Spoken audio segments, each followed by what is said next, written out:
I welcome to this webinar. My name is Mr. Mickey Baron. I am an occupational therapist working here at Kenyatta National Hospital, and we'll be taking you through the occupational therapy process together with my colleague. Welcome from wherever you are tuned in all over the world. We have the international audience, we have the national audience, we have staff from Kenyatta National Hospital joining us, we have various healthcare professionals joining us at the county levels, at the community levels. We have occupational therapy students, or rather we have some medical students joining us from the various institutions, and we will start right away. You are allowed to ask your questions at the chat box, and then we will answer them by the end of this presentation. I'll welcome my colleague to take us through the first section. Thank you very much. Thank you very much, my colleague.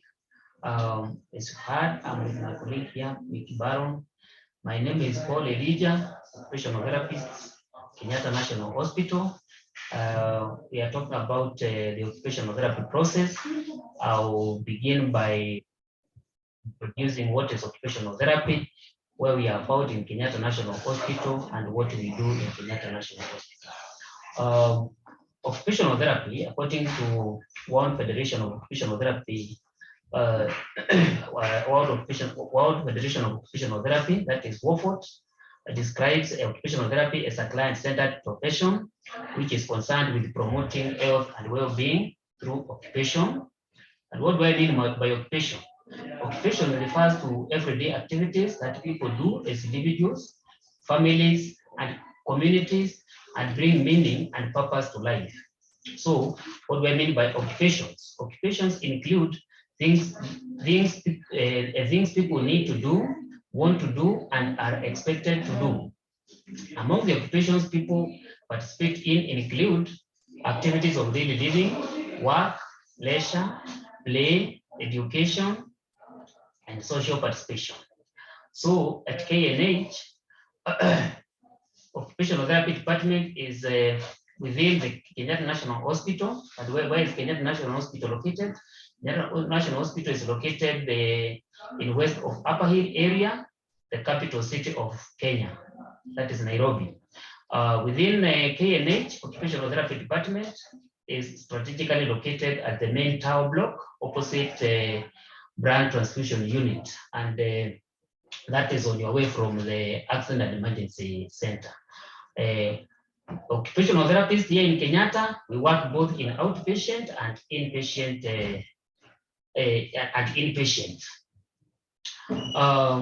What are some of the services do we offer in KNH? And maybe before that, let's start by introducing to you the main aim of occupational therapy. And the main aim of occupational therapy is to enhance people's functional independence in everyday life. We as occupational therapists, we help people of all ages who have physical, social, sensory, mental, or cognitive needs to be able to participate in their day-to-day activities. Generally, OT services are offered in hospitals, schools, home settings, industries, community settings, geriatric homes, mental health settings, among others. Some of the services we offer here at KNH include sensory integration therapy for children with processing disorders, e.g., autism spectrum disorder, attention deficit hyperactivity disorder, that is ADHD, etc.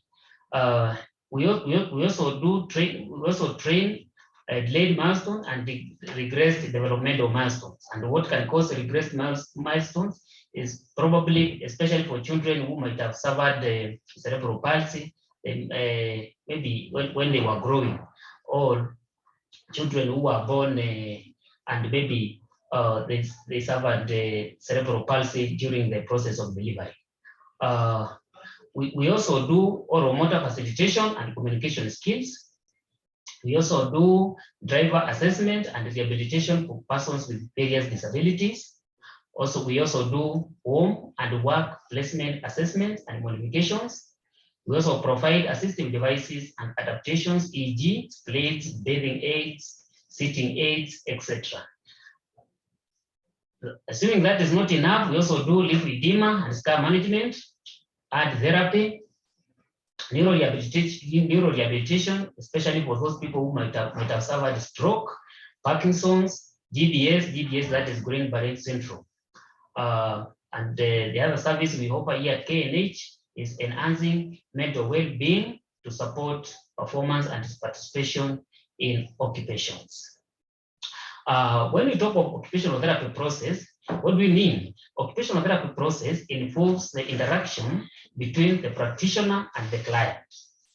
It is the client-centered, focused on engagement in occupations, and it is used to provide interventions, services to persons, groups, and population. That is a definition according to American Occupational Therapy Association. That is in the year 2021. The occupational therapy process is broken down into the following stages. Number one, referral. And in referral, here is whereby we get a patient who has been referred from other sources, maybe by a physician or the self-referral. We also do screening, evaluation, and assessment. We do intervention to look at the outcomes, then we prepare for a discharge plan. I think at that point, at this juncture, I will invite my colleague to take you through the occupational therapy process. Welcome. Thank you very much, Mr. Paul, Elijah. Right now, I'm going to take you through a journey of the occupational therapy here at Kenyatta National Hospital. The process when a client is referred to us, what are these processes that we're supposed to follow, and how are we going to intervene, and how are we going to draw our discharge plan and promote independence or functional independence. So we'll start with referral. So referral is an act of receiving a patient in occupational therapy settings from an external source. So the referral might come from a healthcare worker, be it a physician, a general practitioner, specialist, a pediatrician, or any other professionals. Also, our referral might come from self. But the meaning of this, we mean if a client has some occupational performance issues and has realized that he has some functional limitation, a client is able to come or self-refer himself to our department, and you are able to be helped.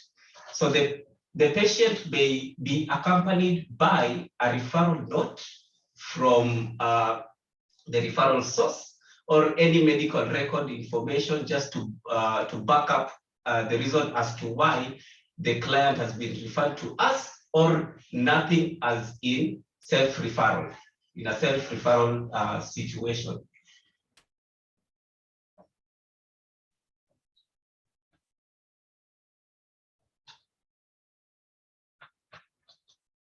The next stage, we will be doing, after referral, we do screening, and screening basically is the determination of the need for occupational therapy.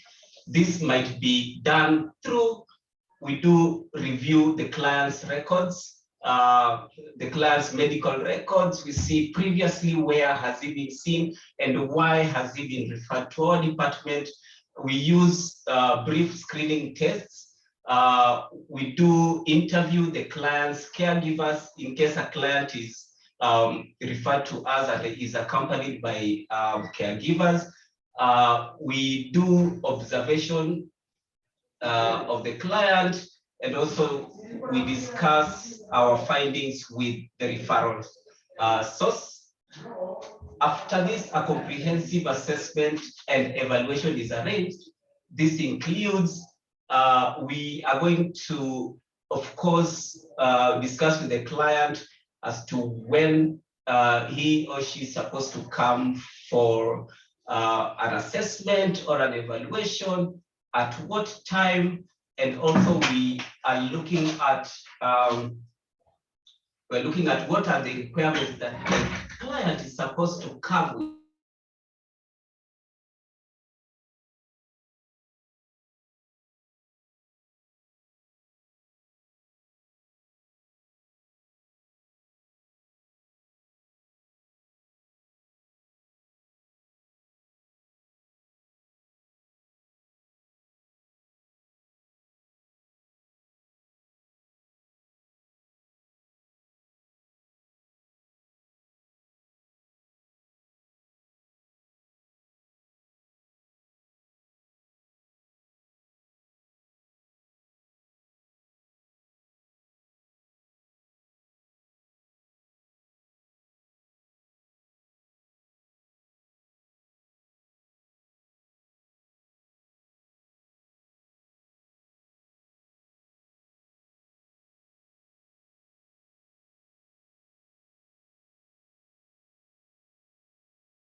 Apologies once again for the technical hitch from our end.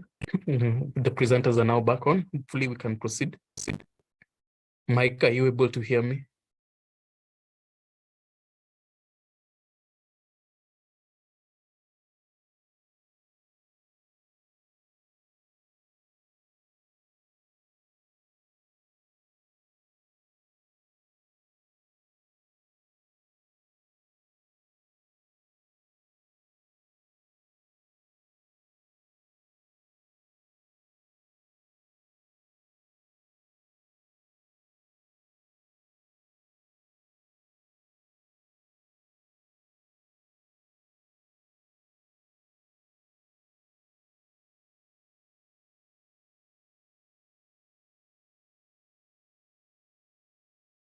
We're going to talk about the occupational therapy profile now. This is basically information about the client. It summarizes the client's occupational history, the experiences, the patterns of daily living. We look at the interests of the client, the values of the clients, the needs, and any relevant context. So the occupational profile provides the practitioner with a history of the client, background, and also the functional performance with which the designed intervention is spearheaded towards. The information obtained through the occupational profile contributes to a client's focused approach in evaluation, intervention planning, intervention implementation, and discharge planning stage. We are going to talk about all these stages as we continue with our presentation. So to obtain initial information about the client's biodata, we look at also the medical history of the client.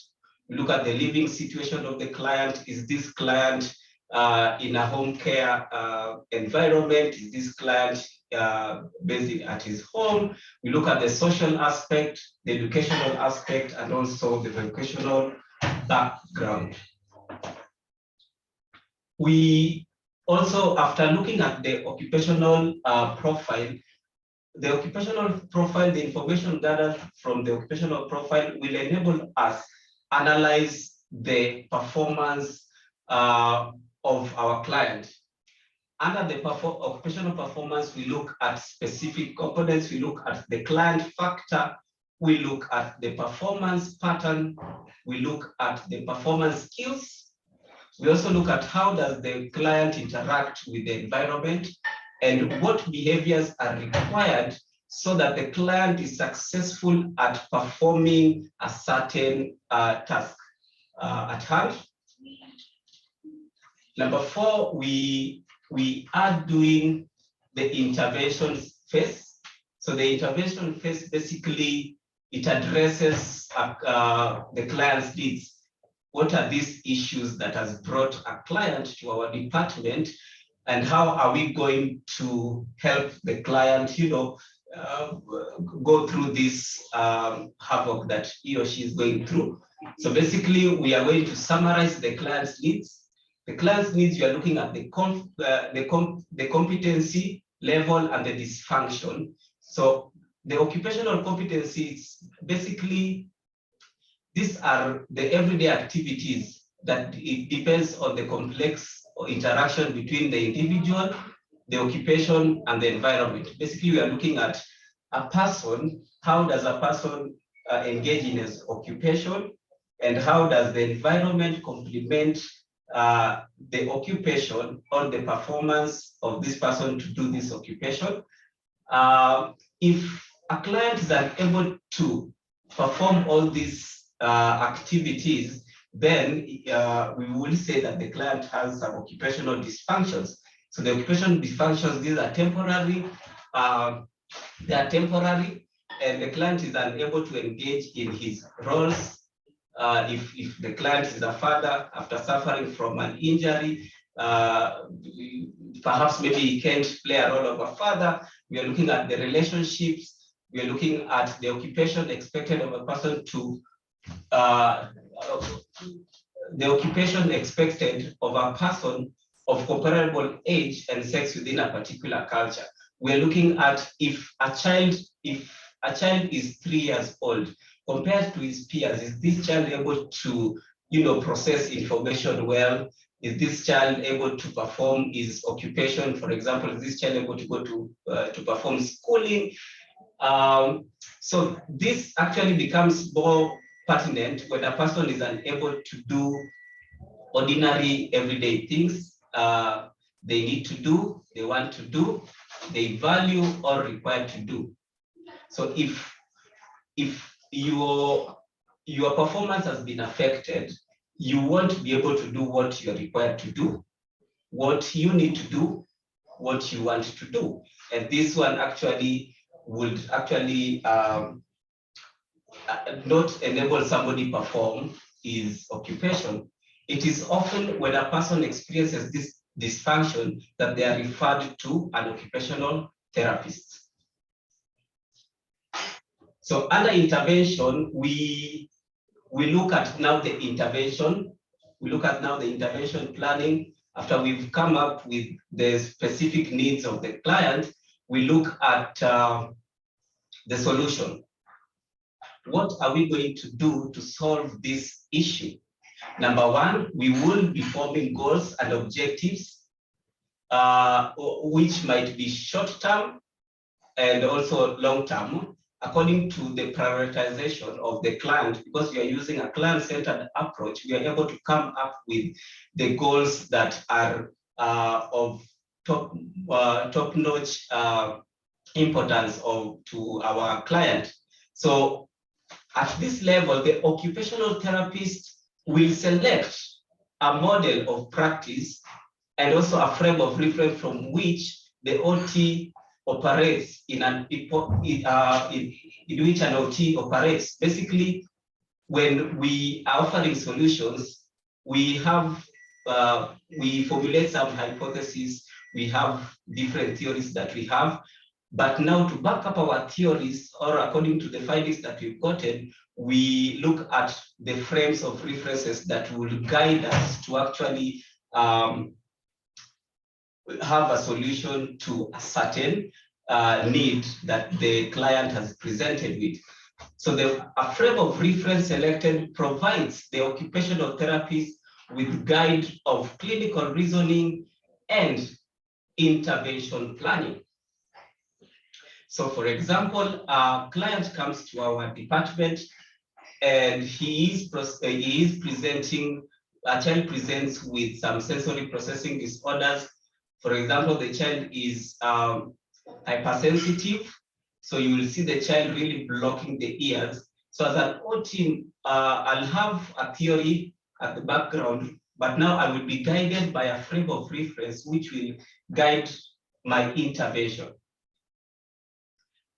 Number two, we do under the solution development, we explore intervention strategies based on a frame of reference that would help us, of course, to develop potential solutions. For example, if a child is presenting with auditory hypersensitivity, we are looking at which frame of reference are we going to look at.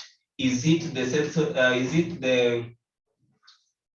We're looking at the different frame of references that you're going to use. So based on the goal and objective formulated, a frame of reference and input received from a client is key to consider. So we already have the goal, and these goals and objectives, we've already set it with the client. And then now we sit down, we look at which frame of reference is going to guide us to actually achieve these goals. When we are doing our goal formulation or our objective formulation, our goal is supposed to be SMART. And when we're talking about SMART goals, we are talking about the goals should be specific, like what do you want to do? Measurable, what will you know when you've reached your goal? We are looking at achievable. Is it achievable? Is it in your power to accomplish it?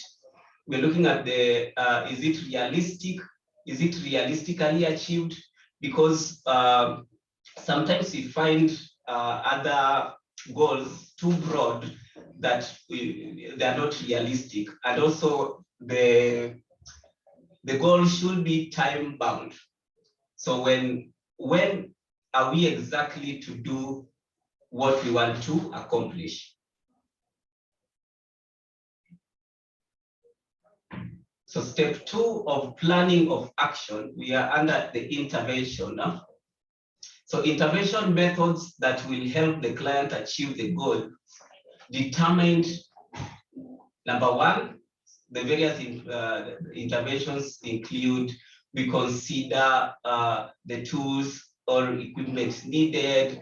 For example, if a child has delayed developmental milestones or regressed developmental milestones, we look at if this child is unable to sit, which are these equipments that are supposed to help this child to actually attain sitting. So we will even recommend for a sitting aid. Are there any special positionings that are required? How will it be structured and graded? For example, if a child comes to our department and attends the sensory integration therapy, we have structured and graded occupational-based activities that we expose the child to, so that now the sensory processing issues are dealt with. Number 2, we are looking at, during this intervention, will it be performed individually or in groups? We have patients who have a condition called autism spectrum disorder. They always have some social issues.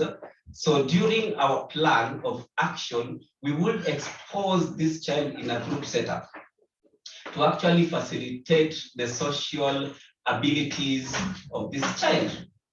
Or perhaps maybe a patient or a client is coming to our physical dysfunction unit and has developed stroke, and one side of the body, is weak.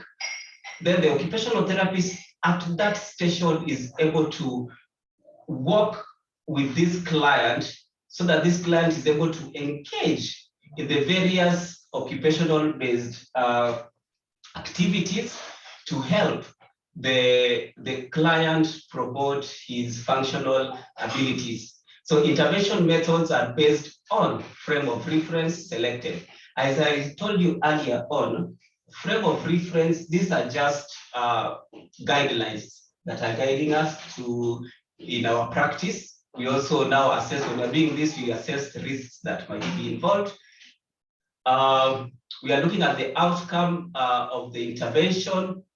The outcome of the intervention is aimed at achieving, we create or promote, for example, an OT organizes an handwriting group session for school-aged children with handwriting difficulties. So we also do pre-handwriting, give out pre-handwriting skills to aid our children with the various, maybe fine motor skills issues and all that. Number two, we establish or restore, for example, clients with neurological problems, either stroke, the Guillain-Barré syndrome, we have the Parkinson, amongst others. So the OT works to help the patient return to perform her activities of daily living. So we also maintain, for example, after treating and discharging a patient with sensory processing disorders, the occupational therapist advocates for school placement and gives out carryover skills to maintain the learning skills and also promote schooling. Because once we have worked with the client from the referral stage to the discontinuation of the service, we look at how is this child going to perform or engage in the community. So we also facilitate that. We modify the other point we modify by, for example, we provide, by providing a child with cerebral palsy who is presenting with developmental milestones, by offering adapted seats, by offering the standing frames. We also prevent, so an occupational therapist, for example, working in the inpatient, that is the orthopedic ward or the intensive care unit, the ICU, provides fabricated splints to a patient who has a high risk of developing contractures. The last thing we do, educate. For example, we have an OT working in the newborn unit. The OT works with the mothers to actually enable the newborns be able to, feed if it is breastfeeding, and we're looking at what positions is the child supposed to, be in to actually perform feeding. So we have the discharge plan. Discharge plan, basically we do re-evaluate the client's progress after therapy to determine needs for discharge or review.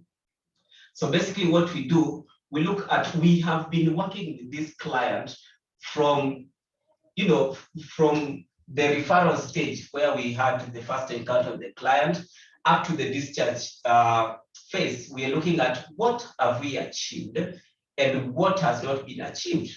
If we have achieved our goals, then we will discharge the client. But if there are some issues that are still coming up concerning the functionality of the patient, then we go back to the drawing board and we change our treatment plan.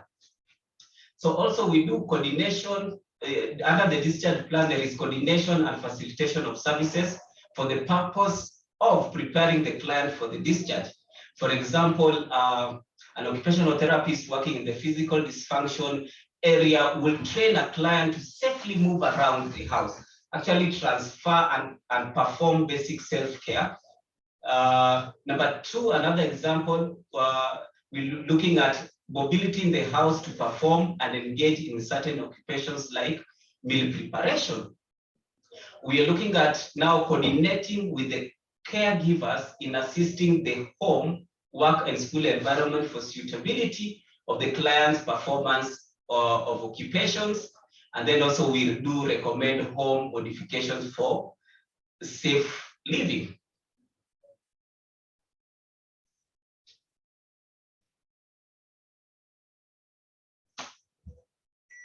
So we're also looking at recommendation of continued service, including occupational therapy in different settings.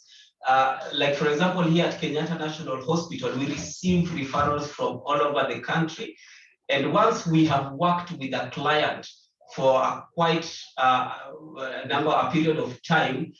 And the client says that the client progresses so well, we are able to now connect them to the various county hospitals that are around the client's environment, and we actually connect them to the occupational therapist in those facilities. Number two, we do equipment recommendation. For example, if you're working with a child with some sensory over-responsibility in the oral region, we will provide certain equipments to actually provide the sensory diet that the child is maybe lacking or seeking.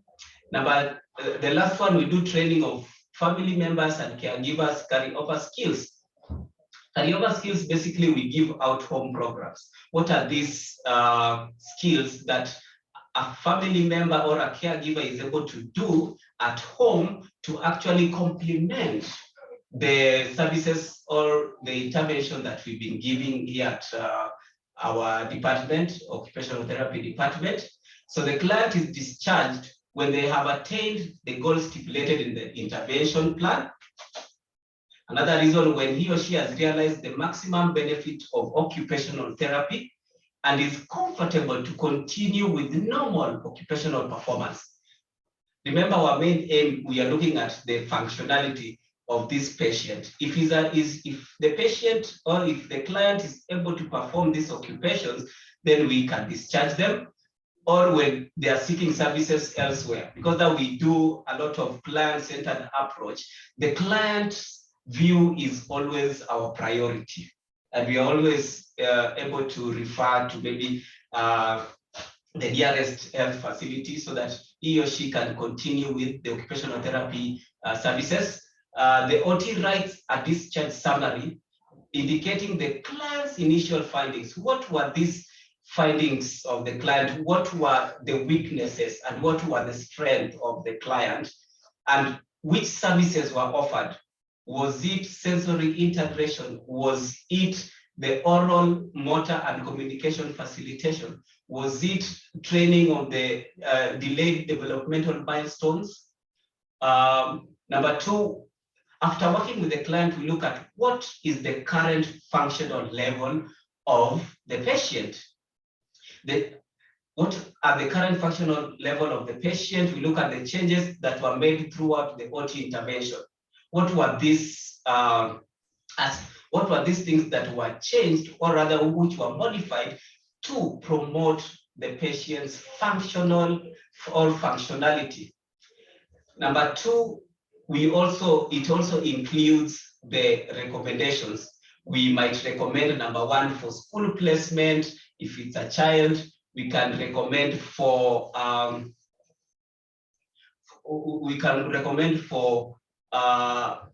assistive device that a patient is supposed to have just to, promote the functionality, and etc., etc. So mine is to welcome Mr. Paul Elijah to summarize for us as we wrap up. Yes. Thank you very much, my colleague. Basically, that is all we do as occupational therapy. And in summary, the OTs, we use the outcome measure to determine whether the goals have been met and to make decisions regarding to future intervention. And the outcome measures provide objective feedback to the client and the practitioner. And some of the examples of the feedback we get is that is our patient able now to perform do our occupations with ease? Number two, is the client satisfied with our intervention plan? And number three, have we done the unnecessary adaptations to help the client be able to perform day-to-day activities? And number four, have we been able to improve the quality of life of our client? Number five, is our client able to perform his or her roles comfortably without interference? And number six, are we able to prevent any further or further problems or further damage which might have caused the problem, which brought the patient to occupational therapy department? And number 7, were we able to improve the health and wellness of our patient to be able to participate in day-to-day activities? So, Good. So, we borrowed heavily much of what we've shared with our audience from the American Occupational Therapy Association, that is in the year 2020. We have also borrowed a lot from World Federation of Occupational Therapy, that is WOFOT, borrowed a lot from the Occupational Therapy Council of Kenya, a lot of information from Kenya Occupational Therapists Association, that is KOTA, and a lot from our own, that is Kenyatta National Hospital, from our work instruction manual. We thank you very much for listening to us. Now it's time to look at the questions, and we respond to them as they come in. Thank you very much. Thank you very much for your time. You are allowed currently to ask your questions in the question and answer chat box. We already have some questions coming in, and the questions will be answered in a discussion manner so that now we understand what actually we need to do. We have very interesting questions. I'll start. Why has the process skipped from evaluation? Why has the process skipped from evaluation and assessment to occupational profile? That is a question from one of our audience. Number one, I think we had some technical issue here, so maybe we went offline. But what I know, under evaluation, we are supposed to talk about the occupational profile, and we're talking about the occupational performance analysis. That is what actually the evaluation and assessment entails. So I hope I've answered you why we talked about evaluation, and then we came now to the occupational profile and the occupational performance analysis. Yes. I pick another question from anonymous attendee there, and the anonymous attendee is asking, is it true that OTs that are in Kenya are Chinese? That's a very interesting question. You see, we are in a global village, so it might be very difficult to say that the OTs who are in Kenya are Chinese. I think now that we are in a global village, there could be some Chinese in Kenya who are also practicing occupational therapy, and if they are licensed and they are qualified to practice as occupational therapists, we as OTs in Kenya, we have no objections to what they do, so as much as they do what is required. Good. Just to add on that, we currently have our Occupational Therapy Council of Kenya that actually guides our practice over here. Of course, we also have the Kenya Occupational Therapy Association that will actually regulate our practices. So if you see any Chinese, perhaps maybe they've gone through our council and our association, and maybe they are allowed to, practice in Kenya. Good. We're still waiting for your questions. Still waiting for your questions, you see. Can scroll down.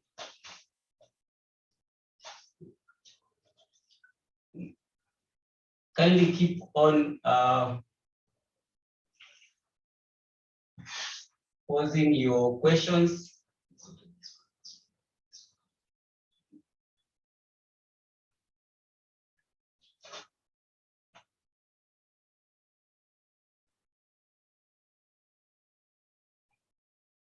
Good. We just there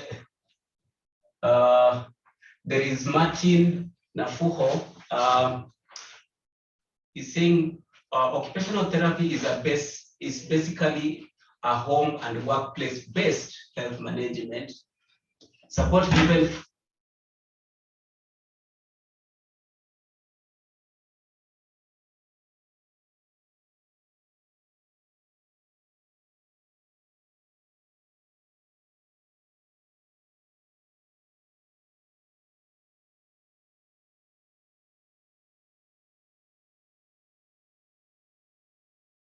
Hello, Mike, are you with us?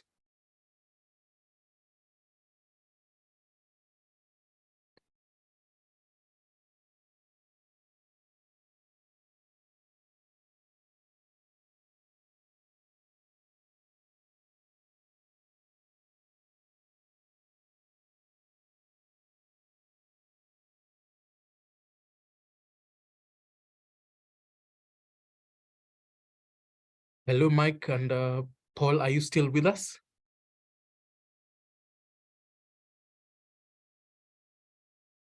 It seems that we may have dropped our speakers for the day again. Can we just give a few moments while we wait for them to rejoin? Keep posting your questions or any other comments you might have on the Q&A section, and we will be able to respond to them.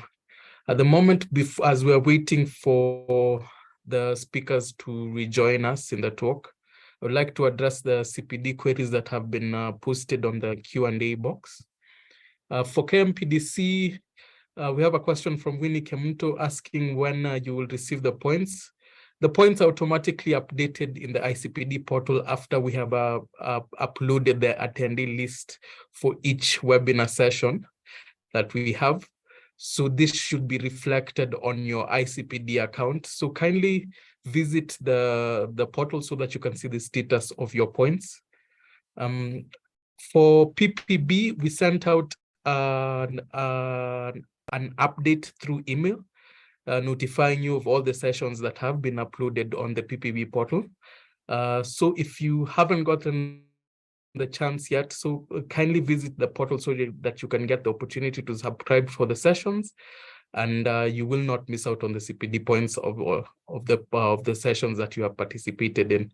COC, we are still working with the IT department at the council to enable us to be able to upload the attendance list from our end by ourselves. Apologies, that has taken a while, but they are assuring us that we will be able to be successful and issue the points for the previous sessions as well. We are maintaining all attendee lists. For the NCK, we are sending, or rather it is a continuous process. We are sending the CPD points to your emails. Kindly be checking the emails as these CPD points have an expiry period of 48 hours as per your council's regulations. So kindly be checking the email for the points that we will be sending so that you can be able to redeem the points, the tokens for your points. It seems that we have the presenters back on with us. Mike and Paul, kindly confirm if you can hear us, hear me from your end. Yes, we can hear you clearly. Yes, kindly proceed. I do hope you can still see the Q&A section and Yes, the questions. Yes, please. Thank you very much. We have some technical issues, but we will continue. Previously, I will answer Martin's question. Previously, Paul had presented on where occupational therapists work. And he says OTs work in various settings. So for us here at Kenyatta National Hospital, we are working in a clinical setup. So once we have seen a patient in our clinical setup here at Occupational Therapy, Kenyatta National Hospital, we are able to liaise with other occupational therapists. Remember when we were talking about the discharge summary or discontinuation of service, we said that we will refer to other facilities. So according to the needs of the clients, we are able to refer them to the various occupational therapists working in various settings be it school setting, be it clinical setting, be it in the community-based rehabilitation sectors. Yes. We will just read the comments. Somebody saying, anonymous attendee, great job, I have logged off. Go up.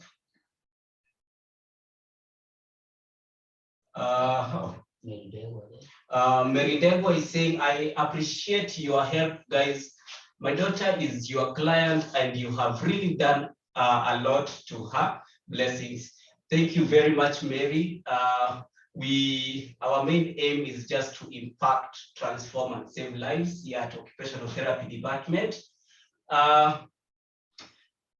Mr. Paul, yes, somebody is asking, what is the difference between autism and cerebral palsy? Very good, Baron. That's a very good question. The difference between autism and the cerebral palsy. Cerebral palsy, let me start with autism. Autism is a problem with sensory processing issues.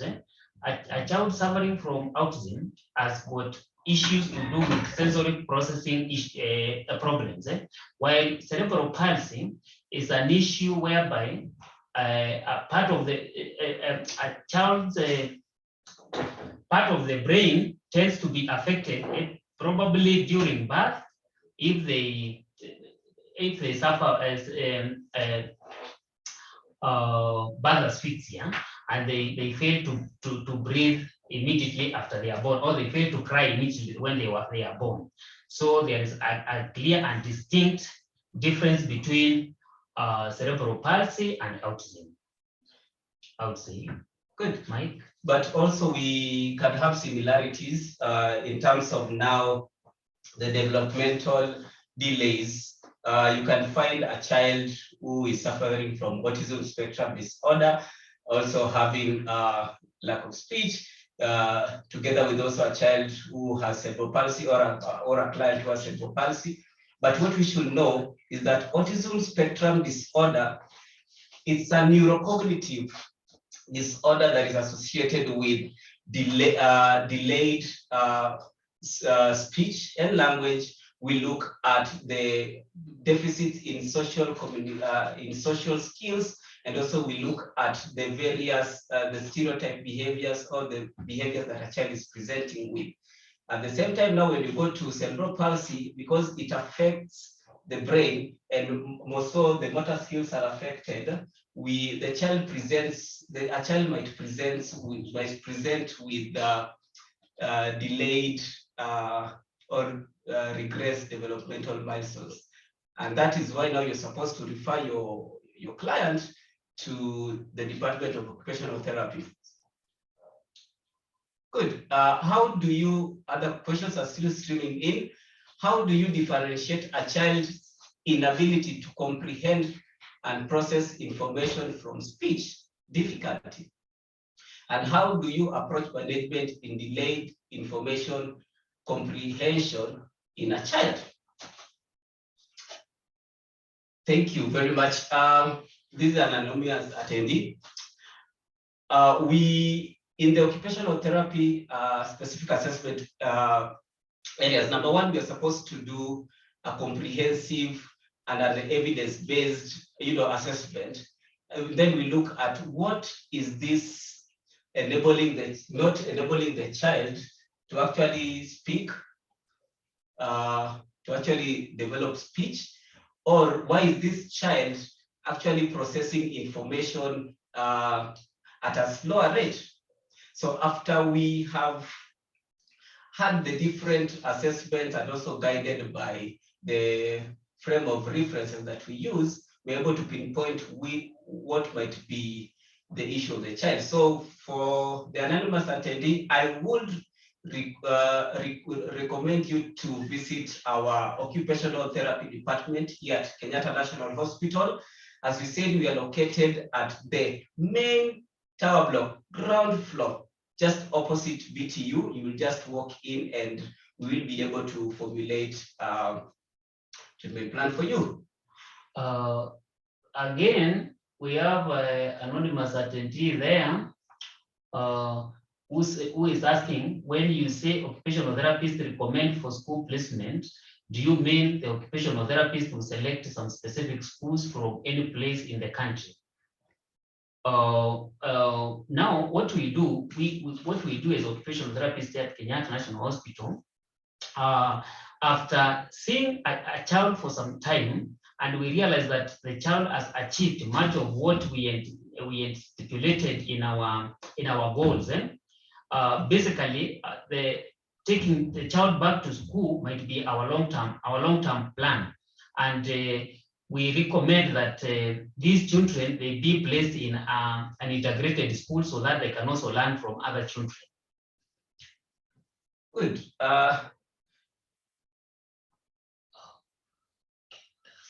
Wait. This one. I just read when you.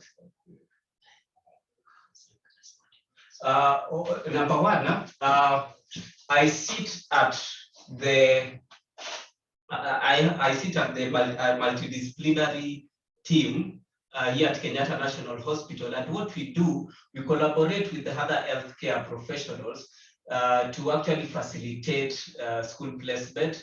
For example, we will work with the child psychiatrist in the Department of Mental Health and see if this child has some issues or some needs that are hindering the child from performing schooling, then we are able now to refer the client to the right institution. For example, we refer to KISE, and KISE will actually do the placement. So we don't do the school placement for our patients or our clients. I hope I've answered you. Does autism disappear completely considering the delayed development but attending occupational therapy?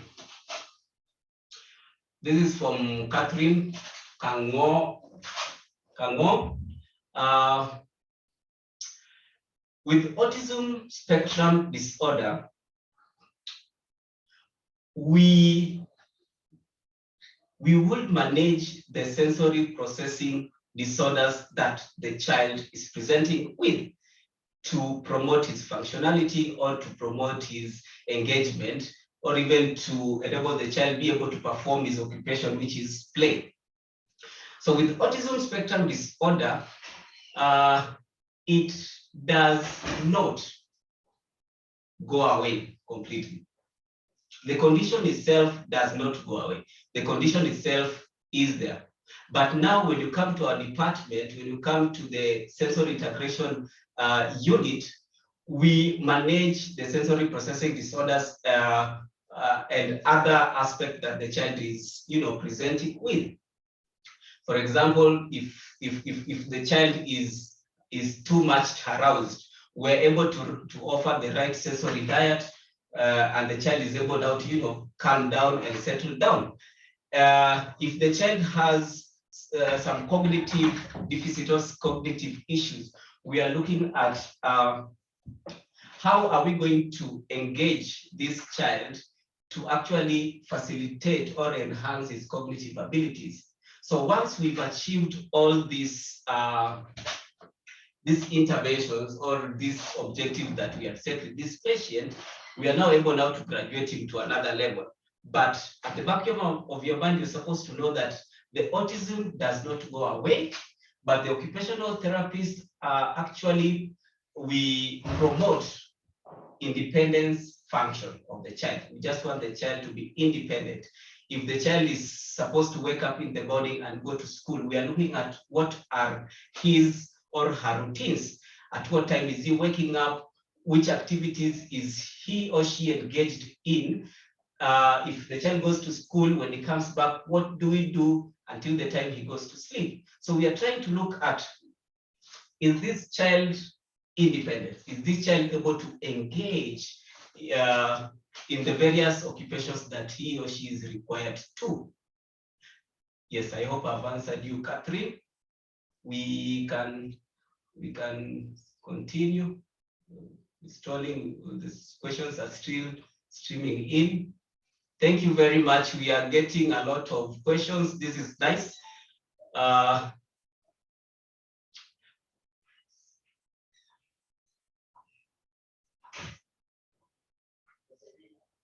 Somebody is saying the sound is not there.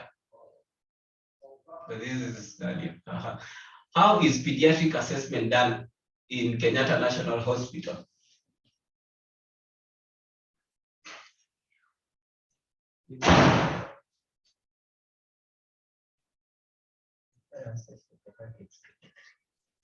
How is the pediatric assessment done in Kenyatta National Hospital? We have the general, we have the pediatric section, that is clinic 22 and 3. We will refer you to a pediatrician who will do the comprehensive assessment, and then he or she will refer for various, for various intervention or various cadres. For example, as we said, as here in the occupational therapy department, Kenyatta National Hospital, we receive referrals from different practitioners. Yes. Stephen Irongo says, hi, nice presentation. Compare and contrast occupational therapy and physiotherapy. A nice one, and that's a good question.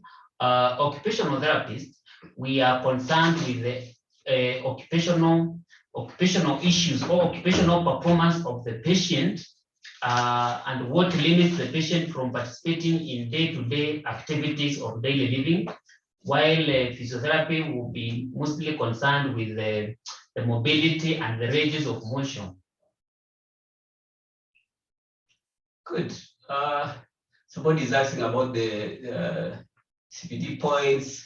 That one I think it has been answered. Still, we have a lot of questions. Thank you.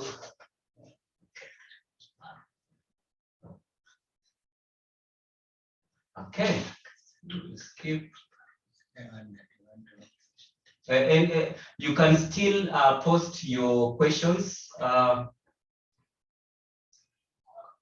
We have a lot of questions pertaining the difference between physio and occupational therapy. We will be having a series of presentations. So my urge is I urge the general public to always join when we have this presentation so that you learn more about occupational therapy. Yes.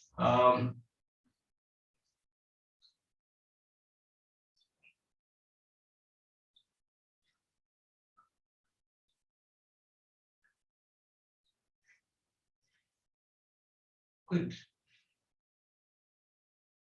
We are actually going through the Q&A chat box. That's why we are muted together with my team.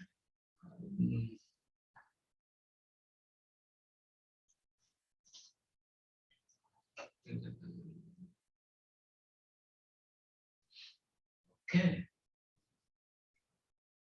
We're still seeing the CPT.